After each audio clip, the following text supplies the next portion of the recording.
Di tengah memanasnya konflik pasca perceraian Ruben Onsu dan Sarwenda, muncul polemik baru yang kembali menyita perhatian publik. Perdebatan bermula setelah beredar video yang memperlihatkan anak-anak Sarwenda memanggil Giorgio Antonio dengan sebutan Dedi.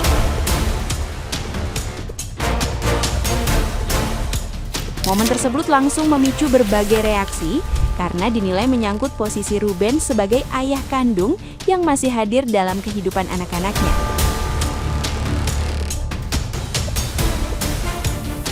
Menanggapi hal itu, Ruben menyampaikan keberatannya dan meminta agar tidak dibangun pemahaman yang dapat membingungkan anak-anak mengenai figur ayah mereka. Ia menegaskan bahwa Giorgio dan Sarwenda belum terikat pernikahan resmi, sehingga persoalan panggilan harus disikapi secara hati-hati.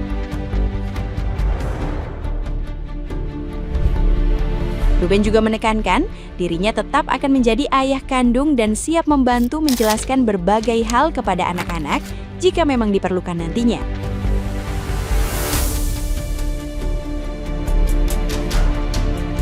Nah, gimana nih menurut netizen yang terhormat? Silahkan berkomentar ya. Ya udah cepetan KPAI. Tuh, si Dugong tuh yang lagi makan kue. Tangkap semua ya. Cepetan nih KPAI. Bagus nih, lagi momen-momen viral nih buat naikin integritas KPAI. Emang tuh pada live birahi tuh aja anaknya tuh. Tuh sekalian tuh si Dugong tuh yang lagi makan apa itu dia tuh, makan sampah. Pada angkatin cepet sana Pak KPAI. Lama banget sih. Nafkah bulanan mantan istri Ruben Onsu alias Sarwenda. Dari awal gue jujur banget sebenarnya gue nggak mau bahas nih kasus. Tapi FYP gue isinya kalau nggak Pertamax, demo, Sarwenda, Ruben Onsu. Deh, gue nggak tahu mana yang pengalihan isu, mana yang dialihin. Gue nggak tahu ya. Tapi ujung-ujungnya gue kontenin juga. Tapi gue lebih mau ngebedah pengeluarannya si Sarwenda ini 240 sekian juta per bulan gitu ya nih. Mbak, kata saya mah jangan gitu-gitu banget mbak. Mbak kan punya anak nih, anak kandung nih dari mantan suami ya. Kalau saran saya nih ya, saran aja, jangan terlalu diituin banget mbak, jejak digital ada, ya kan? Jangan mau pisah sama orangnya tapi nggak mau pisah sama nafkahnya, jangan begitu mbak. Kalau nafkah anak mah nafkah anak aja, jangan seisi rumah. Kata saya mah kagak usah cerai. Nih, gua tampilin di sini nih ya. Nih, ini list yang dikirim ke Ruben Onsu. Pertama, ada uang tahunan gedung P1, P5, Talia sama Tania gitu. Ini pertanyaan gue, nanya ya, nih gue nanya nih. Itu kan biaya gedung tahunan, itu masuknya ke bulanan juga gitu. Tapi kan tahunan, tapi kenapa bulanan? Terus ada sarang burung tuh, gua kagak ngerti dah tuh sarang burung apaan, sarang walet tuh miara burung apa gimana. Terus di bawah tuh kalau kalian lihat tuh tadi ya, itu gaji mbak-mbak ART beserta suster-susternya tuh kalau dijumlahin tuh udah banyak banget gitu ya. Itu tapi di atasnya masih ada biaya laundry 3 juta, gua kagak ngerti lagi. Terus fungsi itu ART ada bejibun tuh buat apaan kalau ujung-ujungnya ngana pakai laundry. Gue positif thinking, mungkin masih ada baju-baju bahan-bahan yang tidak semuanya bisa dilakukan oleh pembantu gitu ya kan, jadi harus dilakuinnya melondri gitu. Oke lah gitu, cuman maksud gue emang itu masuk ke biaya nafkah anak ya. Kata gue Ruben ini bukan nafkahin anak, nafkah seisi rumah. Kata gue lu kalau begini ceritanya mah ujung-ujungnya mah kagak usah cerai, ujung-ujungnya mah dinafkahin semua, sampai segala biaya dogi, biaya buah lah. Ya mungkin biaya buah anak lu 3, makan buah mungkin 3-3-nya. Terus di atas udah ada biaya driver 7 juta sekian. Di bawah ada lagi biaya driver anak 1 tuh. Berapa? 8 juta apa berapa tuh kalau gua kagak salah ingat segituan. Nah terus itu yang di bawah biaya driver anak 1, yang di atas driver siapa? Driver maknya. Kata gue ini mah Ruben Onsu bukan ngebiayain nafkah anak, ini mah ngebiayain satu rumah. Tapi ini kalau gue boleh jujur ya, penglihatan gue sebagai netizen aja sih, Ruben sejak cerai gitu ya, ini mohon maaf banget nih, sejak cerai gitu sama Sarwenda jadi jarang sakit-sakitan. Itu kan nyata banget, itu mah kita semua tahu. Dulu Ruben mah tiap hari ya kan sakit-sakitan, beritanya sakit, makin kurus, terus sempet apalah segala macem, kesehatannya ngedrop lah apa segala macem. Sekarang beritanya aman damai tentram no, Ruben makin tajir, makin nongol di TV mana aja gue lihat-lihat. Uang-uang yang ditanggung sama si Onsu ini tuh sebenarnya bukan uang orang yang sudah bercerai sih, menurut aku itu uang-uang orang yang berumah tangga masih jalan, itu rumah tangga aktif itu. Aduh, terus kepengen ya kan, kalian kepengen saat uang itu sudah jalan normal gitu, terus haknya si Ruben gak dipenuhi, terus si Rubennya diem aja, kalem aja gitu, mau kalian? Aduh, gua ulang lagi nih ya, uang sarang burung itu sampai 9,3 juta kalau nggak salah. belum uang laundry ini. Uang driver 7,3 juta kalau nggak salah. Uang dogi 9,5 juta. Uang buah 7,8 juta. Uang kebersihan 5,2 juta. Ada mantan suami kalian yang begini? Iya, ada. Ada enggak, gua tanya nih. Nggak mungkin nih, nggak mungkin pendukung si Endah itu nggak janda semua.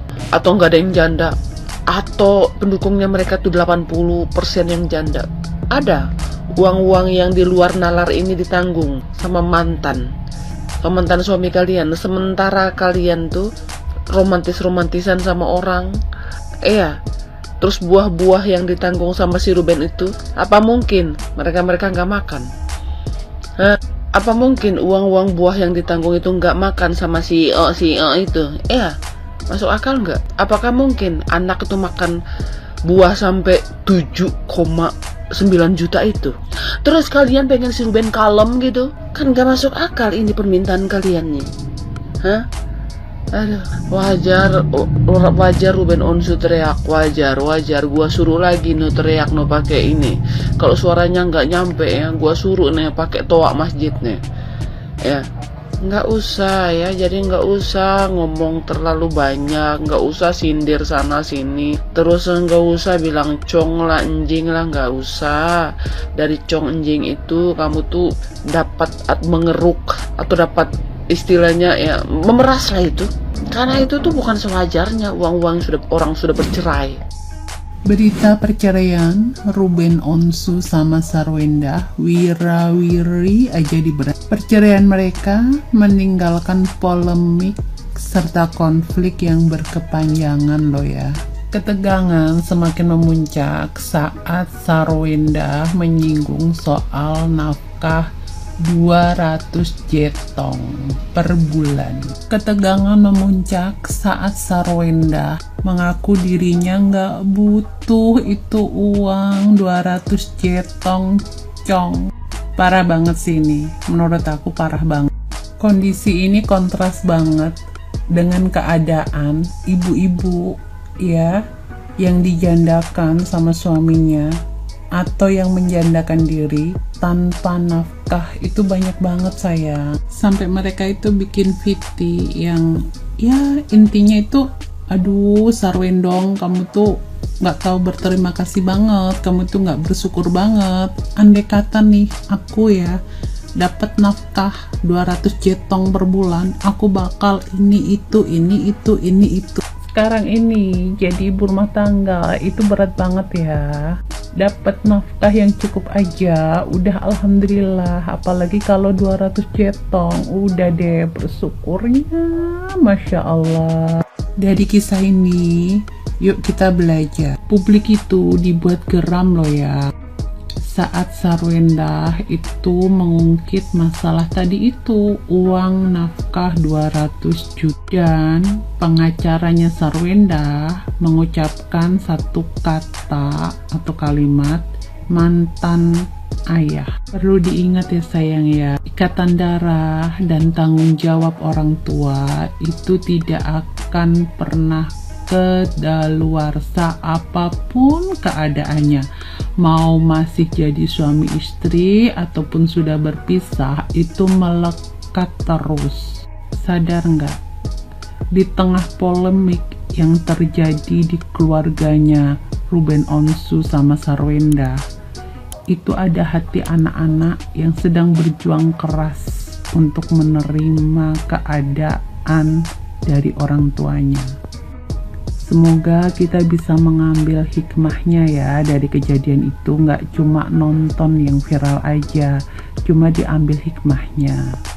2 hal yang penting.